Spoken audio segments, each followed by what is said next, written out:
There are just 70 days left until Election Day, and the campaigns are ramping into high gear. That means there's a lot to break down this week in politics, and for that, we're joined by our Politics Stakes duo. That is Amy Walter of the Cook Political Report with Amy Walter and Tamara Keith of NPR. Good to see you both. Hello. Good to be here. So 1 week after the convention, Democratic National Convention, Amy, as you well know, sometimes candidates get what we call a post-convention bounce. This is a weird year, though. So are we seeing that, or do we expect to see that for Kamala Harris? That's a really good question because, unlike any other election we've ever seen before, where the candidate really just came onto the scene less than a month before the convention, she got a lot of that bump before we even got to Chicago, with the base then rallying around her. But look, she's had the wind at her back, so to speak, for the last, well, really since she's been in this race, and it hasn't abated. In fact, if anything, the convention really just, I think, crystallized the kind of momentum that she's been able to sustain for the last month. And you have Democrats leaving Chicago, but also you're feeling it around the rest of the country, more enthusiastic and energized than they've been at any point this year, and I could argue maybe for the last 2 years. So she may get something of a little bit of a bump out of that.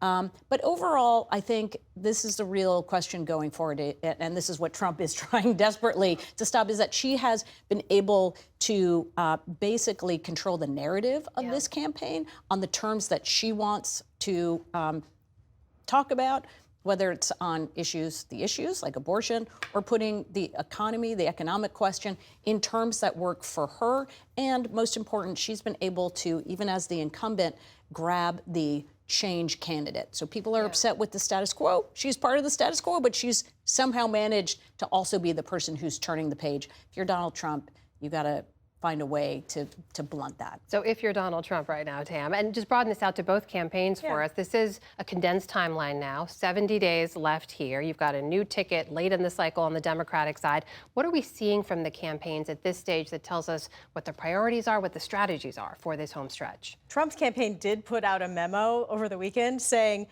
there's going to be a bump. Harris is going to see her numbers rise. Don't worry, it'll go away. Everybody sees this and it goes away.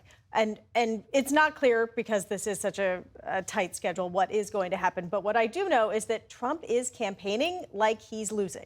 And what I mean by that is he is doing a lot of events. He's doing a bunch of different types of events. He is doing everything he can to wrest attention away from Harris. So today, what that meant is he went to Arlington Cemetery outside of Washington, D.C.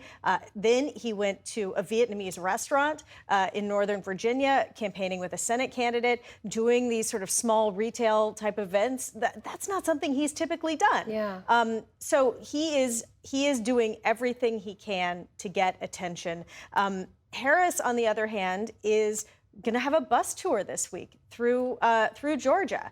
And what's interesting about that, it's the same strategy that they employed in Pennsylvania, which is to say that Atlanta is not Georgia, that the state has many other areas, rural areas, where there are Democratic voters. They may be outnumbered, but they could still hear from the candidate, and they could sort of reduce their losses in some of those areas. So she's doing a bus tour. It's not just big rallies, but that both campaigns are running like it's a real race, because it is a real race. Well, there's another factor that could have an impact in this race that we know will be won on the margins. That was Friday's announcement of Robert F. Kennedy saying he's suspending his campaign and endorsing Donald Trump. Amy, as you have shown us, we already saw his support drop after Harris became the nominee. Some half of his supporters went to her. But his endorsement of Trump means what? Do the other half go to Trump? That's right. Well, that's the really big question. So it's true, before Biden dropped out of this race, just overall, on average, national vote, about 8% of voters said they were voting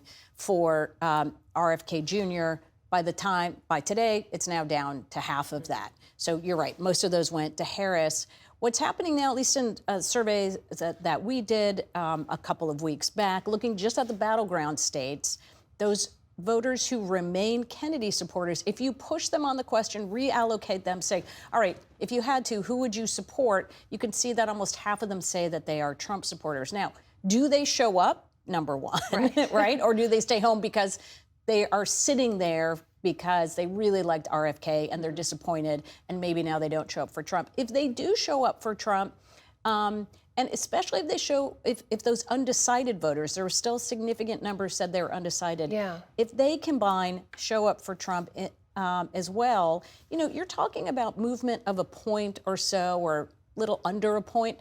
Doesn't look big, but when we've had the last two elections decided by 10,000 votes here and 15,000 votes there, if I'm the Trump campaign, I would be ready to try to bring those people back into my camp. And if you're the Harris campaign, as we saw, Harris Walls campaign chair Jen O'Malley Dillon put out a statement after RFK Jr. dropped out, basically saying Vice President Harris wants to earn their support, also saying this: for any American out there who's tired of Donald Trump and looking for a new way forward, ours is a campaign for you. Are those voters winnable by Harris? What's their best argument here? Well, part of that is just signaling that they take no vote for granted. Yeah. And actually, a big part of that is signaling that, because as we've been saying, this is an incredibly close race. It will, in all likelihood, continue to be a very close race. And they can't look like they're just writing off a group of voters.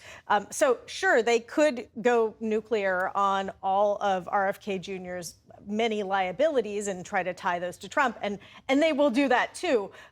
But this was sort of the conciliatory thing that you would expect, saying, we're a big tent. Look at the convention. They had all these Republicans for Trump. Today they announced another, something like 200 Republicans for Trump. They are building a stable of people who they hope will create a permission structure for people who feel uncomfortable with Trump to vote for Harris.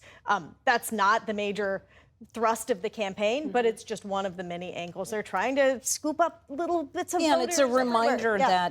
that the Democratic coalition since Biden has really been one of bringing in voters who say, I don't know that I could really vote for Donald Trump, to say, come on in, we are now part of that anti-Trump party. We are the anti-Trump party. Meanwhile, you heard Lisa report earlier as well that there is another debate scheduled. This time it would be between Vice President Harris and former President Trump for later in September.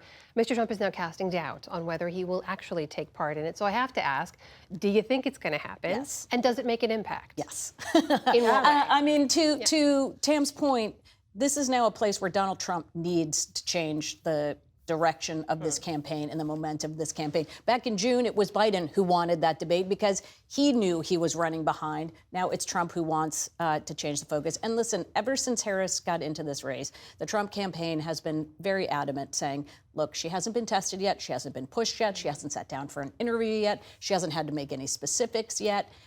Let's see if how she's able to do once she gets under the hot lights of having to answer a question that's not on a teleprompter, that's not scripted.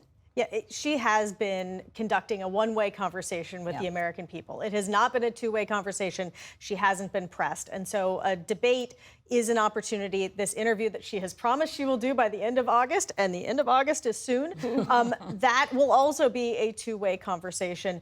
And the Harris campaign clearly seems to want this debate to happen, but they also are, I think, enjoying, I could say, getting under Trump's skin about it. What do you mean by that? Well, implying that, his handlers don't want him to have the open mic. He wants the mic shut down. And so then Trump gets asked about it, and he's like, oh, no, I'd be perfectly happy with the mics being open. And then that sort of blows up the negotiations in the behind-the-scenes debate about the debate. I feel like we'll continue to have the debate about the the debate debate until the the debate debate actually happens. Tamara Keith of NPR, Amy Walter of the Cook Political Report. Always great to see you both. Thank you so much. You're welcome.